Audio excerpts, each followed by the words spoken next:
becoming the ocean, it just feels like it's not the waves of an ocean, it's the waves of grief and Yeah.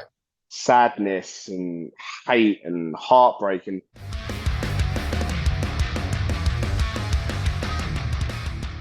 One thing I wanted to ask is like, obviously because it's such big subject matter that you're tackling, and I would imagine maybe a bit therapeutic, but like how did you feel sort of like when you went into the studio versus when you left? mate, it's weird. I felt my release was done when I wrote the last bit of lyrics. Oh, Well, I right. thought it was. I thought it was. So I felt great. So when I went into when I went into the studio, it's just like, okay, you need to get the starstruck element out of me first, which was quite kind of easy. I think for our drummer, seeing as I think about 7 weeks, 8 weeks before he was about to quit playing drums, didn't want to do it anymore. So then all of a sudden, you need to play this festival, and we're flying you to America. He was just like, fuck. And I still think it's, he's on a real high about it.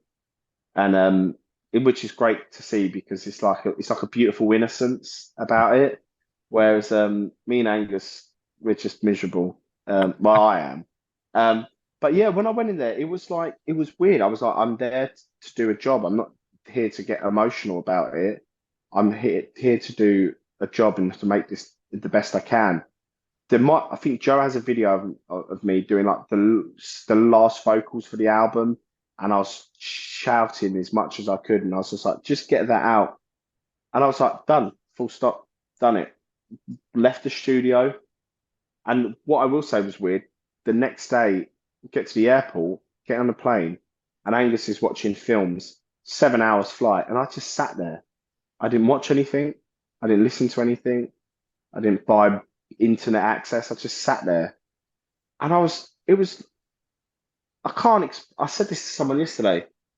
There's, there's a scene in Father Ted where he kicks Bishop Brennan up the arse, right? And he goes into shock, right? And then about 3 days later, he's like, he did kick me up the arse. And it just fucking, that's what I felt like. I was on the plane like Bishop Brennan, just like in a daze. I was just like, fuck. And he landed back in London straight out into like hustle and bustle. And I was like, fuck me. And I thought I'd got out everything I needed to until we got sent the last track. So we had all the heavy tracks sent to us. Mhm. And the song Peace, we'd left very bare, just some acoustic guitar. And we had to leave. Joe had to go on tour with Gajira. And then I just got told that my nan had taken quite a bad turn. And I was like, well, what do you mean? Like, she seemed fine last week. Um, and I was on the train home and I got a voice note sent to me. And it's like, oh my God, why's Joe sending me a voice note? Like, have I said something? And I press it and it's peace. And he had done the piano, he'd taken the vocals from another track, he had played like the flute, whatever the instrument's called. He recorded like the subway underneath, the walking around. He put all these little bits onto it and it killed me. And that was when I knew I'd finally got rid of everything that I needed to. And I just texted him back and I went, killed me. And he went, I knew it would. And that was it.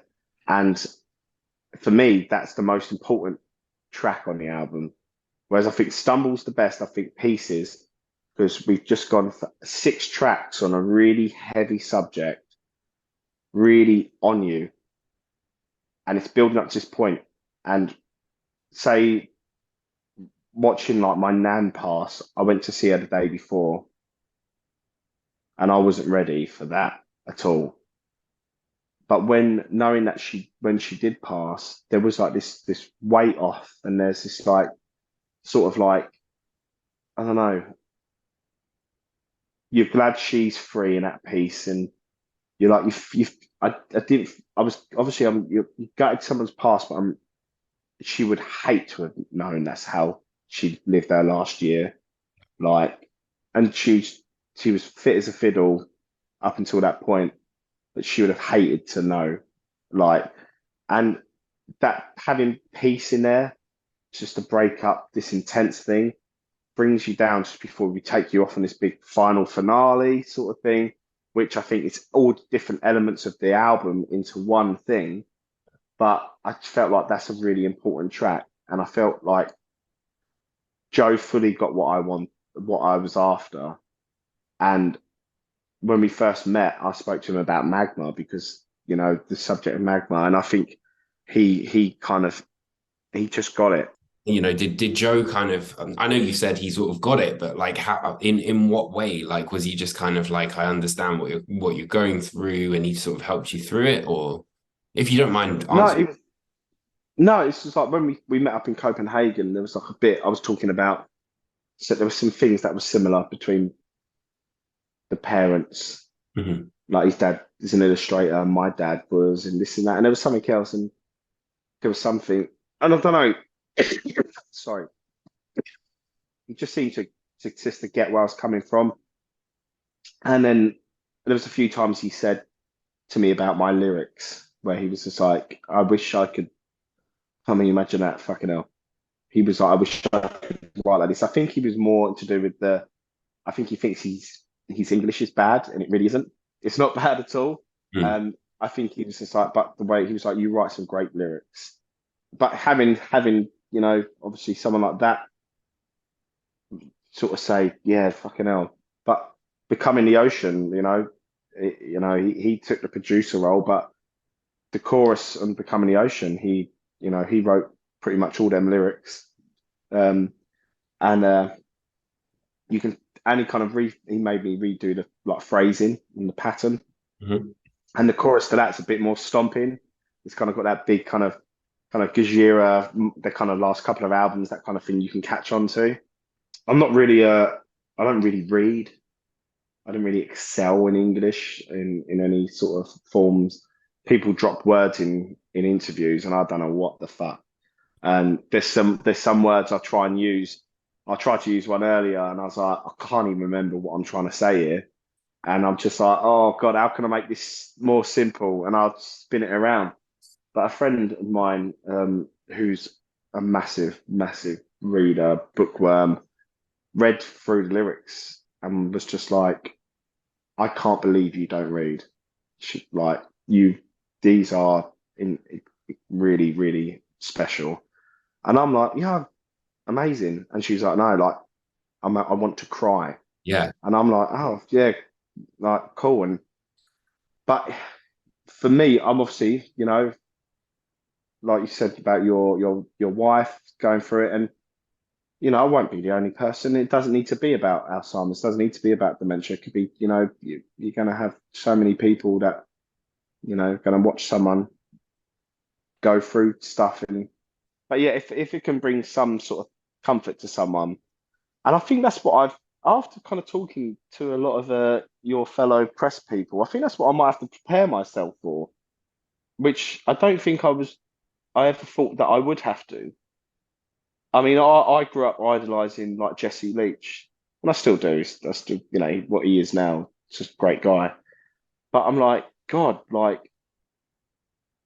I said to the guys earlier, I was like, I think this album might be better than what we think, but it's not like we've made an accessible album where it's just writing hit 4 minute song, hit 4 minute song. We've wrote a proper album here, and I felt like where the lyrics and the vocals seem to really bear the soul on this.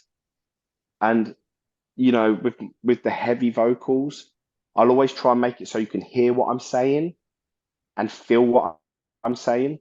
Whereas there's a lot of singers, screamers, should I say, I couldn't tell you what they're saying. I couldn't pick out any word, and that means nothing to me. Mm. Whereas when I shout, I try to make it feel. I want you to feel that what I'm feeling in that moment, and yeah, I'm excited.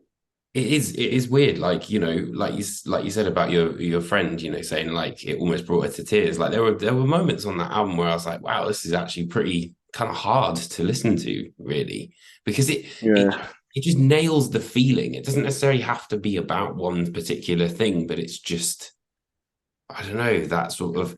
because I was, I was good friends with Trevor from the Black Dahlia murder, and like that was very similar to the sort of black and white, like, one Mm. minute they're here, and the next minute they're gone. I can't put it into words, and I feel like Yeah. you've done the best job of putting it into words, man. It's And you're saying about the touching on with Trevor and the crushing weight, essentially like becoming the ocean is sort of based on that and that thing that's just runs over you and trying to get out and knowing the moments I'm sure a lot of people had them when you're like crying uncontrollably and there's your chest is rolling and you feel like you can't you're like trying to reach just the smallest bit of air and becoming the ocean it just feels like it's not the waves of an ocean, it's the waves of grief and yeah, sadness and hate and heartbreak and just pulling you down and just trying to reach through it. And like once it happened, I spoke to my sister and on the phone just before I went to America, and we were talking about it, and I just went. It's like someone had just pressed the button, and I just was gone. And it was just talking about something that my dad once said, and I could not catch a breath, and I was like, "Fucking hell, I'm about to have a panic attack." And that's something that's like come into my life the last 3 years, flipping panic attacks. And I was like, oh my God, like, please don't. And I was like really building myself up. It felt like it went on for like hours, probably went on for about 2 minutes. And I was just like, oh my God. And but yeah, that's becoming the ocean is just about the being drowned by all of this that's happening. And I think my mum's like a really an amazing lady. Like me and my sister, like uh, uh, my mum's been through like cancer and all that stuff, and really really bad. And without her, we would be nothing. Like, and she's just been amazing, amazing. And I just think, fucking hell, like what she has to have gone through, and she had to go through with her mum who lived down the street. So she'd go and look after her mum, and then come back and look after my dad.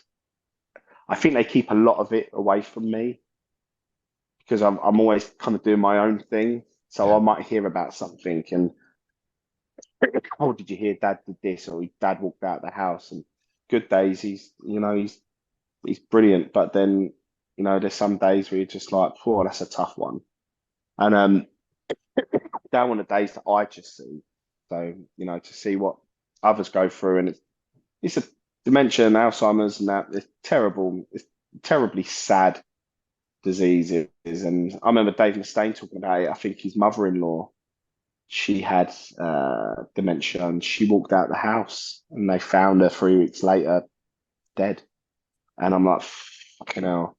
And he actually said the title To Die Twice was because of Dave Mustaine.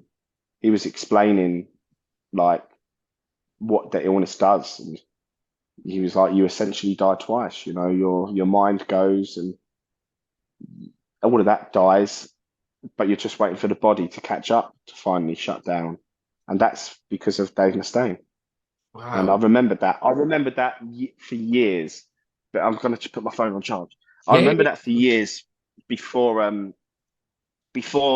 my situation.